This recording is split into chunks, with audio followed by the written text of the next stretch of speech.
వరంగల్ జిల్లా నర్సంపేట మండలం మందాపురం గ్రామ సర్పంచ్ ఎన్నికల్లో బీఆర్ఎస్ పార్టీ అభ్యర్థి ఆడేపు రాజు పోటీ చేస్తున్నారు. ఆడేపు రాజు మాట్లాడుతూ గత కొన్ని సంవత్సరాలుగా గ్రామంలో అభివృద్ధి కొంతమేర మాత్రమే జరిగిందన్నారు.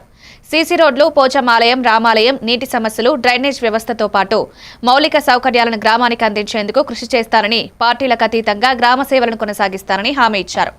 ప్రజల కోసం సమగ్ర అభివృద్ధి చర్యలు చేపడతామని తెలిపారు.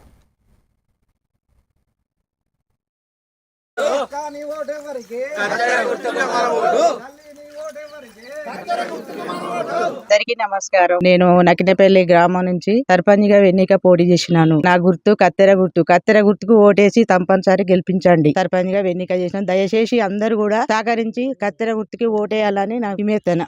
పాతకాల లక్ష్మి పెద్ద సురేషన్ సార్కి నా కృతజ్ఞతలు చెప్పుకుంటున్నాను.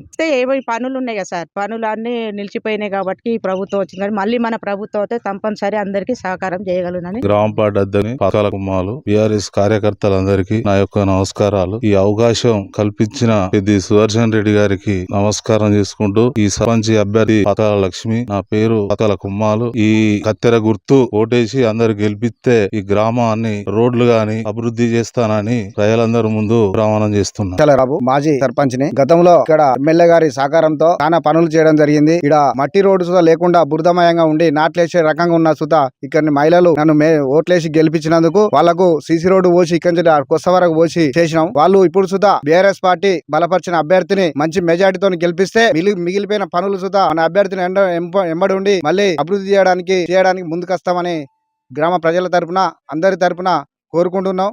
పరచకపు సంతోష్, నేను మాజీ ఉప సర్పంచ్ని. లక్నపల్లి గ్రామం మాది. పివి నరసరావు జన్మించిన స్థలం అంటే ఇక్కడ లక్నపల్లి అండి. ఇక్కడ నుంచి ఏ రాజకీయవేత్త అయినా కూడా ఇక్కడ పుట్టి పెరిగినైనా కొన్ని దేశం అయ్యేలిన పరిస్థితి ఒకటండి. మేము టీఆర్ఎస్ పార్టీ నుంచి మా టీఆర్ఎస్ బలపరిచిన అభ్యర్థి పథకాల కొమ్మాల లక్ష్మి గారిని మేము మూకుమ్మడిగా సర్పంచ్ అభ్యర్థిగా గుర్తుంది. ఒకటండి, ఇప్పుడు వాళ్ళ మీద వాళ్ళు ఇచ్చిన హామీలు మేము ఖచ్చితంగా ఓటర్ల దగ్గర తెలియపరిచి